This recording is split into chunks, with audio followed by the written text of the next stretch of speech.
Apa kabar? Kita mau belajar firman Tuhan. Tahun ini temanya Growing Up. Dan saya mengambil tema di bulan Februari di mana orang merayakan kasih sayang, Valentine. Kita mau bahas tentang relationship, tentang family, tentang marriage. Jadi kalau yang belum menikah bilang, aduh saya salah datang. Enggak, justru kita mempersiapkan diri dengan baik. Yang senior bilang, aduh udah punya cucu, enggak terlambat. Karena kalau cucu kita menikah, pernikahannya harus bahagia. Kan waktu kecil dititip sama opa oma kan. Nah itu kesempatan opa oma bagikan juga nilai-nilai. Jadi ini berlaku untuk semuanya. Dan kalau menurut kita saya udah sempurna. Dari atas sampai bawah, opa, oma, papa, mama, cucu, cicit semua baik. Kita bisa jadi berkat bagi orang lain. Saya kasih tema adalah protect your family. Lindungi keluargamu. Kita lindungi hidup kita dengan asuransi jiwa, asuransi kesehatan, rumah, mobil di asuransi. Kita siapkan hari tua kita dengan emas, perak, dan berdebar-debar jantung kita. Karena hari-hari terakhir emas tambah naik, ya kan? Jadi yang paling kaya dari seluruh dunia adalah Indonesia karena stok emas paling banyak. Mas Joko, Mas Erwin, Mas Juan. Ya itu jokes bapak-bapak. Nah kita baca dulu ayatnya, Kejadian 2 ayat 24. Sebab itu seorang laki-laki akan meninggalkan ayahnya dan ibunya. Dan bersatu dengan istrinya sehingga keduanya menjadi satu daging. Saya coba gambar. Ini kan rumah si cowok ya. Kalau laki gini gambarnya. Ini pria. Lalu wanita juga berasal dari keluarga kan. Ini rumahnya. Kalau wanita pakai rok. Ini wanita. Lalu pria meninggalkan ayah dan ibunya bersatu dengan istrinya. Si istri kan juga ninggalin. Nah mereka membangun rumah tangga nih. Ini keluarga baru. Disatukan, disatukan. Jadi si suami di sini, ini istrinya di sini. Nah, ini jadi sebuah negara baru dengan pemerintahan baru. Serangan pertama di keluarga, yaitu saat pihak yang di sini, saya nggak sebutkan siapa itu, ikut campur tangan di dalam sini. Ini mengganggu stabilitas keluarga yang baru. Siapa yang harus melindungi? Suami dan istri. Kalau mereka nggak bisa jaga, anak-anak juga akan ikut terpengaruh. Coba kita baca ayat kedua lebih jelas. Kejadian 3 ayat 14-15. Lalu berfirmanlah Tuhan Allah kepada ular itu. Karena engkau berbuat demikian, terkutuklah engkau di antara segala ternak. Dan di antara segala binatang hutan. Dengan perutmu lah engkau akan menjalar. Dan debu tanahlah akan kau makan seumur hidupmu. Jadi ular bicara mengenai setan. Dia mau terus menyerang keluarga. Hari ini aman, belum tentu besok aman. Hari ini kita sehat, besok bisa sakit. Jadi kesehatan harus terus dijaga. Keamanan harus terus dijaga. Untuk itulah setiap kali, setahun sekali kita khotbahkan tentang keluarga, tentang hubungan. Untuk kita make sure, aman gak nih pernikahan kita, anak-anak kita, suami istri kita. Aku akan mengadakan permusuhan antara engkau dan perempuan ini. Antara setan, keluarga bicara mengenai gereja, bicara mengenai suami istri, anak-anak. Antara keturunanmu dan keturunannya. Keturunannya akan meremukkan kepalamu dan engkau akan meremukkan tumitnya. Jadi kita lihat mereka akan terus menyerang. Menyerang. Karena kalau keluarga sehat, keluarga kuat, gereja sehat dan kuat, bangsa kita sehat dan kuat. Waktu kita bersatu, Tuhan perintahkan berkat kehidupan untuk selama-lamanya. Kebanyakan kita ikut latah, oh ya 2026 mungkin lebih parah dari 2025. Terus kita pikir, aduh mesti gimana nih. Menurut saya tetap minta hikmat Tuhan, tapi yakinkan keluarga kita kuat, keluarga kita bahagia, walaupun di tengah krisis ada berkat Tuhan yang khusus bagi jemaat Gilgal. Nah, ada beberapa tantangan yang tadi saya bilang diserang. Mengapa? Karena saya melayani banyak keluarga di sel-sel juga melayani banyak keluarga.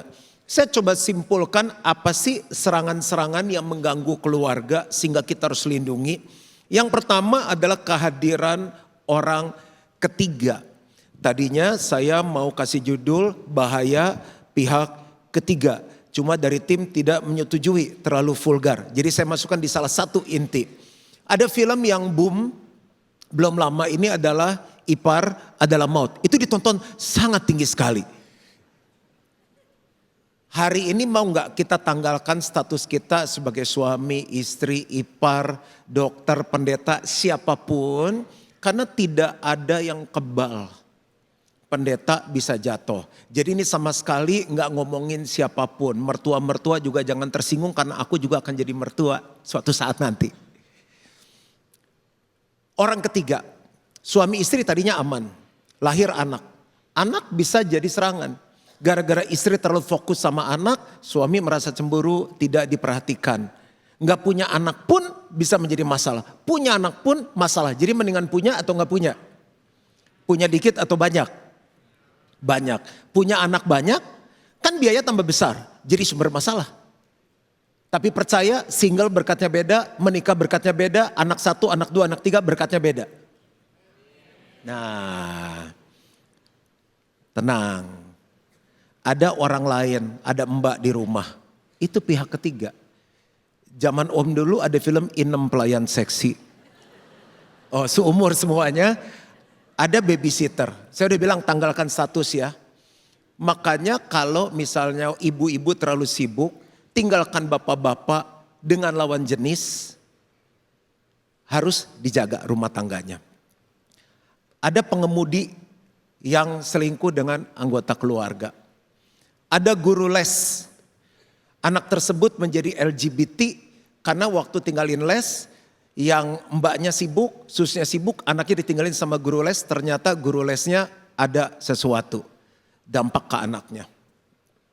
Apalagi ini mungkin gak semua rumah punya fitness ya, ada personal trainer. Ada yang selingkuh sama personal trainernya. Mau ngomong mertua, enak gak ya? Ngomong lah ya, udah tanggung. Mertua. Karena mertua di Gilgal beda. Ipar. Ada orang-orang yang ditampung. Udah kayak keluarga sendiri tinggal di rumah. Dan banyak sekali kejadian. Tadi yang kebaktian sebelumnya bilang, sekretaris pastor. Saya bilang ini yang di rumah dulu. Ini belum di kantor pihak ketiga. Itu bisa partner bisnis dan lain-lain. Karena khotbahnya berseri, nanti saya akan kasih nilai-nilai apa yang harus kita jaga dengan lawan jenis. Yang kedua adalah pornografi. Pornografi nggak usah dicari, dia datang sendiri sekarang. Itu pihak ketiga yang merusak keluarga, bukan hanya suami, istri, tapi anak-anak. Aduh kita mau udah tua pastor, jangan salah. Gak lama ada yang nanya gini, Pak kita jadi pergi, loh itu bukan anak saya. Yang ketiga, ambisi negatif dan cinta akan uang. Ambisi itu bagus. Kan ada orang suka bilang ini, dia orangnya ambisian. Kalau orang gak punya ambisi, dia robot. Ambisi adalah seseorang yang punya keinginan kuat untuk meraih sesuatu. Yang membedakan adalah ambisi positif dan ambisi negatif. Ada orang yang punya keinginan, pokoknya aku pengen punya suami seperti begini. Ditunggu 1 tahun, 2 tahun, 3 tahun gak kejadian. Padahal itu dia yang pilih. Pengen kayaknya tuh nanti nikah sama dia segini. Terkenalnya segini. Ternyata kan bisnis tuh naik turun. Dia gak tahu waktu menikah itu kaya beneran atau kaya dari utang. Akhirnya gak kecapean, stres. Itu serangan. Lalu cintakan uang, cinta banget sama uang. Semuanya dinilai sama uang. Time is money, you know. Jadi kalau misalnya dia bisnis, dia pikir akan menghasilkan uang. Akhirnya begitu dia kaya, pulang anaknya gak manggil papa, panggil om. Sesuatu yang berlebihan, olahraga berlebihan, fitnessnya sehari 3 kali. Yang waktunya mesti waktu sama keluarga, akhirnya dipakai untuk membentuk badan. Badannya bagus, anaknya rusak. Jadi mending badannya rusak, anaknya bagus, atau badannya bagus, anaknya rusak? Badannya bagus, anaknya bagus, luar biasa sekali. Ini untuk pelayan Tuhan ya, pelayanan yang berlebihan. Segala sesuatu yang berlebihan. Saya harus protect juga my family. Lalu sosmed dan gadget. Handphone ini bagus. Saya khotbah dari sini, nulis buku dari sini, semuanya dari sini. Tapi keluhan dari anak-anak muda yang datang ke kami adalah begini. Pastor, bisa tolong ngomong gak ya sama papa mama? Tangannya kayak dijahit sama handphone. Pergi makan, makan keluarga, liburan gak pernah bisa lepas. Dan kadang-kadang agak takut pastor suka ketawa sendiri. Itu pesan dari anak-anak. Jadi liburan keluarga semua dekat sama handphone. Semua contoh adalah di kebaktian yang lain. Lalu sosmed itu bahaya. Bukan hanya tentang perselingkuhan, pornografi, judi online dan lain-lain. Ada berbagai macam hal yang membuat orang adalah hidup dalam fantasi dan tidak lagi hidup dalam kenyataan. Itu serangan pihak ketiga, kita harus jaga keluarga kita. Udah tinggal 2 yang amin. Yang keenam, ego dan kesombongan. Merasa diri benar. Kenapa? Karena dia berpikir bahwa dari keluarga saya standarnya segini. Lu jangan turunin standar. Ego, sombong itu menghancurkan keluarga. Kita harus jaga. Sakit, penyakit. Tadi saya turun dan doakan orang yang sakit. Sekarang timbangan itu sudah ada berbagai macam hal. Bisa tahu body mass index, fat ratio, muscle ratio. Saya sudah bilang sama staff saya rutinlah tanpa disuruh setiap tahun jadikan gaya hidup check up. Saya bilang kemarin harus semuanya check up dan hasilnya luar biasa sekali. Ada yang luar biasa bagus, ada yang luar biasa jelek. Karena gini, akhirnya bahagia keluarga itu hilang saat yang harusnya belum meninggal, meninggal. Yang saatnya tidak stroke, dia stroke. Yang saatnya nggak gula, dia gula. Gula adalah ibu dari segala macam penyakit. Kalau gula dapat, kena semuanya. Itu kan yang kita pikir, oh serangan pihak ketiga cuma cewek, harta, tahta, wanita. Cuma gitu doang kan. Tapi kalau sakit penyakit menyerang, habis semuanya. Masa lalu dan trauma. Keluarga bercerai, keluarga gagal, luka nggak diberesin. Akhirnya itu kayak sesuatu yang dikubur tiba-tiba boom meledak. Keluar akhirnya semua luka-luka itu. Kenapa? Trauma dia tuh nggak tersembuhkan. Apalagi? Rahasia dan ketertutupan. Keterbukaan adalah kunci dari pemulihan. Yakobus 5 bilang begitu. Waktu kita mengaku dosa, kita sembuh. Dan ayat lanjutannya gini. Doa orang yang benar, bila dengan yakin didoakan, sangat besar kuasanya. Kita terbuka, kita sembuh, doa kita berkuasa. Kenapa ada keluarga-keluarga Kristen yang berdoa, tidak ada terobosan. Mengapa? Karena tidak ada keterbukaan satu sama lain. Kan ini suami meninggalkan istrinya, mereka berdua telanjang tapi tidak merasa malu. Artinya apa? Udah nggak ada yang ditutupin. Mesti ngomong perasaan kita. Kamu marah ya? Enggak. Kamu gini? Enggak. Akhirnya ditunggu 5 tahun, 7 tahun nggak tahan. Udah enggak. Numpuk semua tuh sampahnya. Buar. Jadi jangan heran, perceraian tidak hanya terjadi di minggu pertama, di bulan pertama, tapi di 20 tahun pernikahan. Saya chat GPT, berapa sih angka perceraian di Indonesia? Naik, turun, stabil. Terus naik. Jumlahnya berapa? Ratusan ribu per tahun.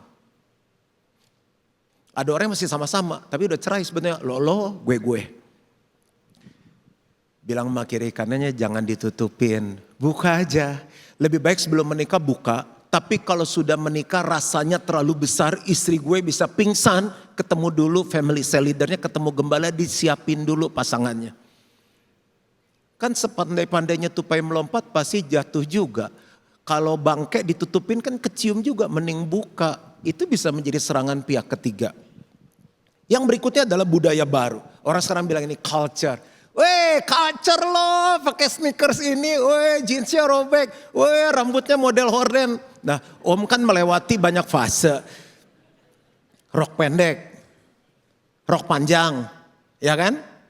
Rok tembus, rok panjang belahnya sepantat, celana pipa, celana gede, masuk duren, semuanya. Nah, itu fashion sih oke, tapi aja banyak tren gini. Kalau lu gak mabok, lu gak keren. Kalau lu gak punya simpenan, lu gak keren. Kalau lu gak main judi, gak keren. Nah, itu bahaya banget. Tapi nanti saya akan bahas, nggak sempat sekarang. Ini cuma pembukaan aja. Mungkin saya hanya akan bahas satu poin, tapi saya akan gali dalam. Supaya jangan sampai kita pelayanan, kita nikahin anak, udah jaga nama baik, kita sendiri berantakan. Serangan itu nggak bisa tahu kapan terjadi. Makanya orang kena virus, kena bakteri, semuanya makan satu tempat, makanan yang sama, tapi yang satu attack sakit perut. Kenapa? Karena daya tahan tubuhnya lagi nggak kuat. Bagaimana sih untuk protect our family? Yang pertama, meletakkan dasar yang benar. Lukas 6 ayat 47 sampai 48, setiap orang yang datang kepadaku dan mendengarkan perkataanku serta melakukannya, aku akan menyatakan kepadamu dengan siapa ia dapat disamakan. Ia sama dengan seorang yang mendirikan rumah, keluarga, bisnis, pelayanan, karir. Orang itu menggali dalam-dalam, coba bilang sama-sama dalam-dalam. Dan meletakkan dasarnya di atas batu. Batu itu adalah Tuhan Yesus Kristus. Ketika datang air bah dan banjir melanda rumah itu tidak dapat digoyahkan karena rumah itu kokoh dibangun. Sampai kematian memisahkan kita. Kita sedang dilanda sebuah musim, bukan duren tapi musim banjir. Dan banjir itu datang tiba-tiba kita kejebak dari satu tempat biasanya 30 menit, sekarang bisa 3 jam. Sederhana, pengen protek keluarga kita, mulailah dari dini. Belum menikah, mulailah dari dini. Tapi aku belum ada yang mau sama aku, mulailah dari dini. Kamu akan jadi pria yang paling dicari di DKI Jakarta. Bukan karena korupsi, karena kamu punya quality. Wanita-wanita, lakukan ini. Ini lebih daripada 1, 2, 3, 4. Diet cuma makan pepaya tiap hari, lakukan ini. Dengar firman dan lakukan. Dengar firman dan lakukan. Kita sedang menggali dasar dalam-dalam. Kita nggak tahu air bah apa, hujan apa, badai apa akan menerjang, nggak tahu. Saya kan konseling keluarga-keluarga, saya bilang coba ceritakan apa yang saya bisa bantu. Pastor, aku nggak nyangka loh, tiba-tiba tuh semuanya begitu. Tiba-tiba apa bu? Tiba-tiba jadi genit. Handphone ketawa-ketawa, saya udah curiga. Kok biasa lucu kan? Kita suka nonton berdua, sekarang kita mau lihat nggak boleh. Terus saya curigaisin pastor, ternyata tiba-tiba. Makanya sebelum tiba-tiba itu terjadi, lakukanlah bangun dasar dalam-dalam. Semua dapat bagian, suami, istri, semua dapat nih. Yang belum nikah pun dapat bagiannya. 1 Korintus 11 ayat 3. Tetapi aku mau, ini contoh ya, supaya kamu mengetahui hal ini, yaitu kepala dari tiap laki-laki ialah Kristus. Kepala dari perempuan ialah laki-laki. Dan kepala dari Kristus ialah Allah. Jadi kalau mau keluarga kita benar-benar kuat dari segala serangan, setiap pria harus jadikan Kristus kepala. Kepala di sini artinya sumber. Kalau sumbernya baik, alirannya baik. Sumbernya benar, kebawahnya benar. Kristus kita luar biasa. Dia kasih, dia penuh kuasa, dia adalah hikmat. Kalau setiap pagi pria-pria datang sama Tuhan, nyembah Tuhan, doa Tuhan, aku perlu engkau. Engkaulah sumberku. Tuhan, engkau jadi Tuhan atas bisnisku, karirku, pelayananku, istriku, dan anak-anakku. Aku berkati anakku yang lagi sekolah di Yogyakarta. Berkati anakku yang sudah menikah tinggal di Amerika. Aku berkati istriku yang sebentar akan pergi. Ada 3 arisan lalu ke GWF. Tuhan berkati, tutup bungkus dengan darah Yesus. Aku lepaskan berkat, perlindungan untuk hidup mereka. Roh takut akan Tuhan mengalir. Apa yang dikerjakan tangan mereka dibuat berhasil oleh Tuhan. Mereka bukan hanya diberkati, tapi hidupnya jadi berkat. Every day you pray. Kita lagi narik sumber itu, melindungi, memberkati keluarga kita. Kalau ada fisik, doakan anak kita. Tiap pagi kalau ketemu, saya doakan anak saya. Kalau lagi di luar, pakai video call. Karena aku adalah sumber. Itu baru pagi. Sepanjang hari, sepanjang minggu, kita adalah imam. Imam itu membawa istri dan anak kepada Tuhan. Apakah istri kita semakin dekat sama Tuhan? Apakah anak kita semakin dekat sama Tuhan? Yang kedua, bicara pria adalah kepala sumber, dia adalah nabi. Membawa Tuhan kepada mereka. Apakah dengan kita menikah dan punya anak, istri kita semakin mengenal kebenaran firman, anak kita semakin mengenal kebenaran firman? Atau istri kita semakin duniawi, anak kita semakin duniawi, semakin gak cinta Tuhan? Itu challenge kita sebagai pria-pria. 1, 2, 3. Sebagai raja, layani mereka. Melayani adalah begini, apa yang menjadi kebutuhan mereka sebisa mungkin kita penuhi mereka. Menurut saya, apa yang dikatakan firman Tuhan ya dan amin. Apa yang dilakukan oleh orang tua saya, ada saya. Apa yang dilakukan saya adalah keadaan istri saya dan anak saya sekarang. Saya belum selesai, saya masih terus menjaga keluarga saya sampai kematian memisahkan kita berdua. Udah gak ada amin lagi. Ini kan firman Tuhan.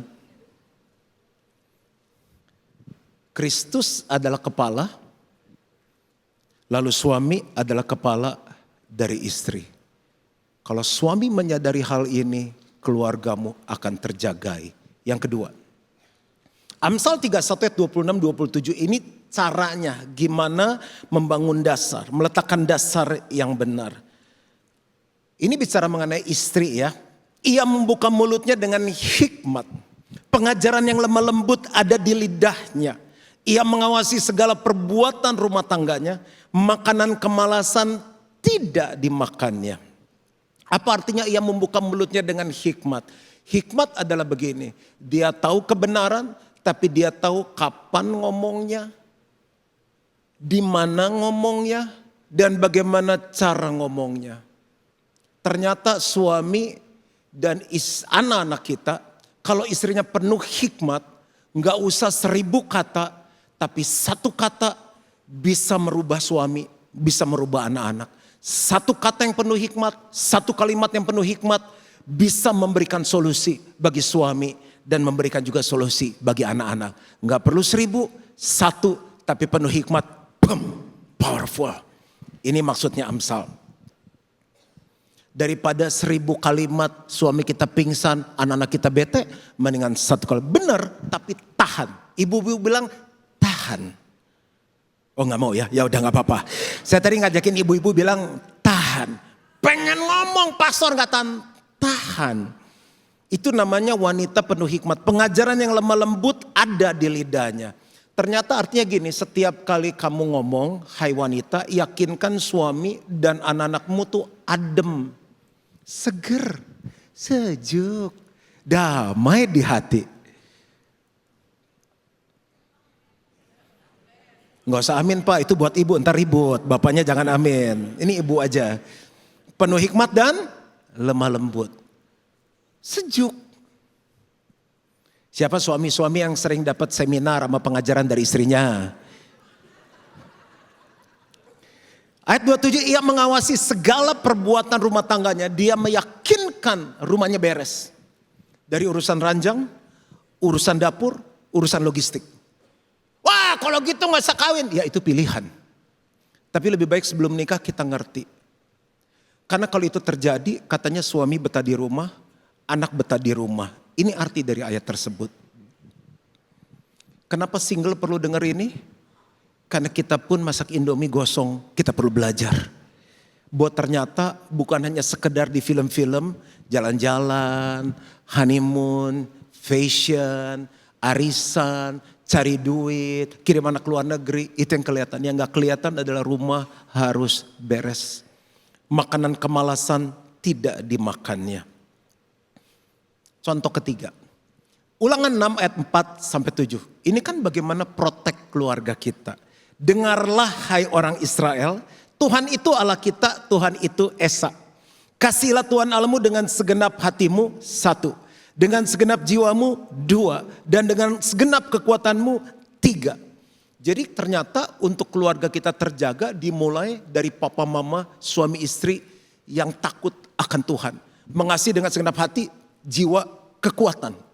Karena kalau nggak dengan segenap, mulai setengah-setengah, mulai turun, bentengnya mulai longgar. Segenap, all out, all out. Setiap kali all out. Sampai kapan pastor? Sampai kematian menjemput kita. Semakin tambah diberkati, mikir iya ya Tuhan berkati kita banyak. Gimana kita membalas kasih Tuhan ya. Iya saya semakin maju berarti kan pikiran gue tokcer juga. Gimana ya saya mengasihi Tuhan mikirin supaya kerajaan Allah semakin besar. Lebih banyak jiwa diselamatkan, lebih banyak orang susah ditolong. Kelihatannya gak ada hubungan, tapi dimulai dengan orang tua yang mengasihi Tuhan. Dengan segenap hati, jiwa, kekuatan selama kita hidup dampaknya. Apa yang kuperintahkan kepadamu pada hari ini haruslah engkau perhatikan. Coba bilang sama-sama perintah, bilang lagi sama-sama harus. Ayat ke-7, haruslah engkau mengajarkannya berulang-ulang kepada anak-anakmu. Dari sinilah lahir kitab Ulangan.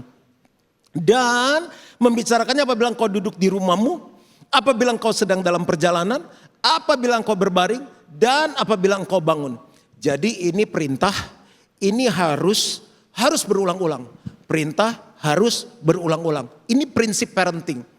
Kitanya benar, kalau keluarga kita hancur, anak-anak kita pernikahannya hancur, gak happy, kan kita ikut stres juga. Duit mau diapain?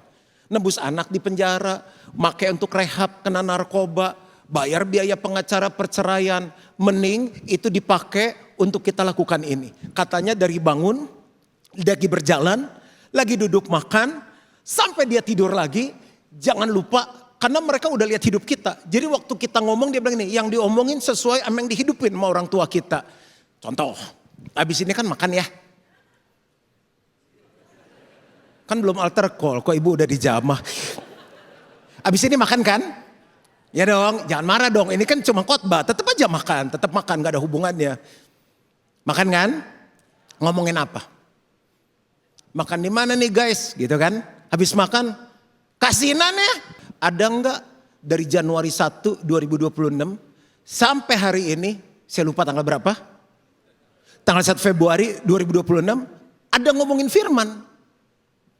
Bayangin, ke puncak 3 jam plus macet, nggak bahas firman. Di puncak liburan 7 hari, naik kuda, bakar jagung, makan Indomie, nggak ada firman keluar.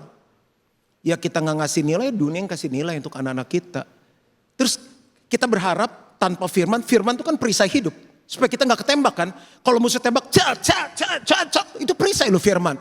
Anak kita ciung kena, begitu. Kenapa? Karena papanya nggak equip dengan firman. Nggak gampang. Contoh, saya lihat pengemis-pengemis lagi jalan. Cerisa, tahu nggak kenapa tuh orang-orang miskin? Nggak tahu Dad, nggak mikir anak sekarang mah. Alkitab ngajarin tentang kemalasan. Salah satu sebab itu orang malas. Yang kedua tuh kutuk. Kutuk turun sampai keturunan yang keempat. Yang ketiga karena mereka nggak mau belajar. Makanya dalam hidup saya bilang, kita belajar. Kenapa tuh orang sukses? Kenapa tuh keluarga yang gak bahagia? Kenapa nih mall bisa rame? Kenapa ada mall yang sepi? Nah itu dipikirin. Itu namanya menganalisa saya bilang. Harus rajin. Karena kerajinan tanpa pengetahuan pun sia-sia. Saya kasih nilai. Bulan depan 17 tahun. Saya ngomong, Cerisa. Dedi cium mami pertama kali bisa berkati nikah. Oh. Kan di hati dia emang gue pikirin. Nah karena kita percaya kekudusan itu penting. Tanpa kekudusan kita gak bisa lihat Tuhan. Makanya waktu Dedi udah ngomong suka sama mami, langsung Dedi ngomong, sayang kita gak ciuman sampai nikahan. Dia langsung liatin saya, istri saya. Siapa yang mau dicium gitu. Jadi saya sangat pede sekali. Tapi saya mendingan jelas di depan. Emang walaupun tampang kongko harus yakin. Nah saya bilang gini, karena waktu diberkatin, kalau kamu kudus berkat tuh ngalir. Makanya saya bilang Dedi mau kasih kamu purity ring umur 17 tahun. Itu cincin keperawanan kekudusan. Kamu jaga keperawananmu sampai kamu ketemu suamimu. Diberkati nikah, ciuman pertama, seks. Nanti sebelum itu kamu kembalikan, Dedi kasih cincin yang baru. Kalau enggak semuanya pegang handphone dan ngomong yang enggak jelas. Harus mengajarkan berulang-ulang perintah. Semangat sendiri. Tapi enggak apa-apa. Yang penting ini perintah harus berulang-ulang. Lu sebulan ke Eropa ngomongin apa sih? Ke Amerika 2 minggu ngomongin apa? Tiap hari ketemu ngomongin apa? Waktu Waktu kita kasih firman, kita lagi bangun benteng, perisai, strong keluarga kita. Satu lagi terakhir. Ibrani 13 ayat 4. Hendaklah kamu semua penuh hormat terhadap perkawinan. Dan janganlah kamu mencemarkan tempat tidur. Sebab orang-orang sundal dan pezina akan dihakimi Allah. Orang-orang sundal ternyata termasuk mereka yang belum menikah. Kita kan belum menikah, kita bebas.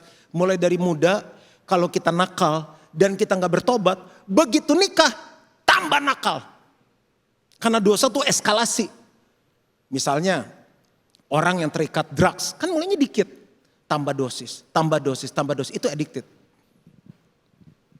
Tempat tidur, bicara mengenai keintiman, seks, mulai dari yang muda jaga. Supaya waktu nikah, istrimu bahagia. Kenapa kita pakai tes kesehatan dan gak banyak yang mau dites? Karena kalau nikah udah sakit kelamin, kasihan pasangannya, kasihan anak kita. Belum lagi yang lain, kelainan darah, anaknya bisa cacat, itu harus dicek. Tapi yang sudah menikah, kan ayatnya bunyi gini, dan pezina akan dihakimi Allah. Surga masih jauh, tuh yang udah tua-tua buat tanah. Penghakiman Allah bukan hanya nanti, dimulai dari muka bumi ini. Orang yang mulai main-main dengan perzinahan, keluarganya goyah. Dia boleh punya banyak uang, anaknya bisa ada yang gak benar. Nakal, pernikahannya gak bahagia, mau ngapain semua yang kita cari. Saya akan tutup dengan ini, musik main pelan-pelan aja. Orang yang suka sundal, perzinahan, percabulan, pertama hatinya mengeras. Orang-orang yang ketemu pasangannya nakal, suruh saya telepon. Pastor teleponin. Gak diangkat telepon saya. Mau siapapun ngomongin, itu kayak anjing menggonggong kafilah berlalu. Keras hatinya. Nuraninya tumpul. Mau S1, S2, S3 luar negeri pun udah gak jelas, tumpul. Saya ketemu yang anak-anaknya bilang gini, Papa pulang. Kayak di film. Relasi rusak. Karena sama papa mamanya rusak. Papa mamanya nasihatin dibentak. Sama ipar rusak, istri rusak, semua rusak. Damai sejahtera hilang. Gak ada orang buat dosa yang damai. Yesus bilang damai sejahtera yang kuberikan kepadamu tidak sama seperti yang dunia berikan. Itu cuma sesaat. Pernikahan rusak. Kepercayaan hancur. Orang-orang yang top aja tuh begitu case diambil sponsornya miliaran dolar yang di endorse cabut semuanya. Dulu enggak loh, sekarang begitu mainannya.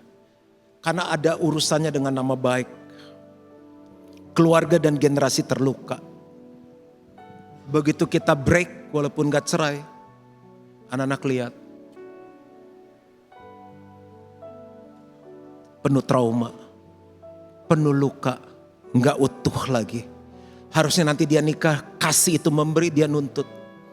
Kenapa? Karena dia mau suaminya lebih baik dari papanya. Dia yang lebih parah lagi, dia gak mau lagi sama cowok, maunya sama cewek. Karena cowok menurut dia di mana-mana sama. Akhirnya cewek sama cewek, cowok sama cowok.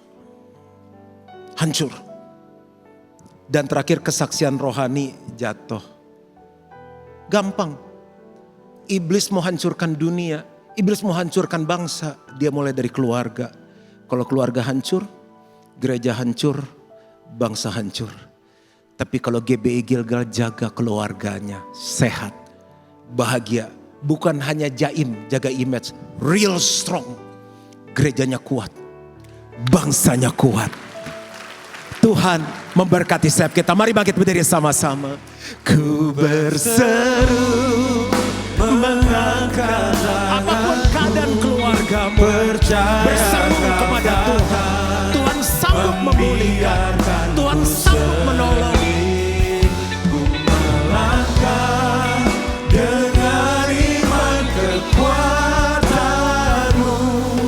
Bersamamu lewati segala. Yo GBI Gilgal sama-sama berseru kepada Tuhan. Ku berseru